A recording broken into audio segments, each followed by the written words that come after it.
năm trong ban có phải dần tí ọt trong ban có phải dần tí vậy tha lẹ ná con mai mùi lẹ ná con mái hả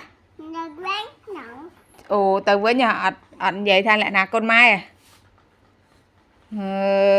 ơi dạ ba thưa ấy chọc ê cho anh chưa mày bi là ơi lục rồi lục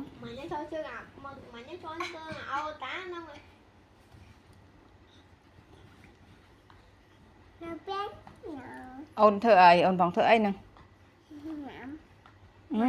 chọc được cô baby tiết à từ mơ ấy kì ô chuột mọt xanh à ui về tần nía nè lô cho cái xài ao môi mau ui chuột mọt ao ôn tiệt ôi vui chuột mặt hăng mong chú bạn chú tê nó được bọc ngọt về món ôi nè chú tê chị hiệp chạm ao ôn kệ vui đã thật khá ao pi lơ tiệt à tao à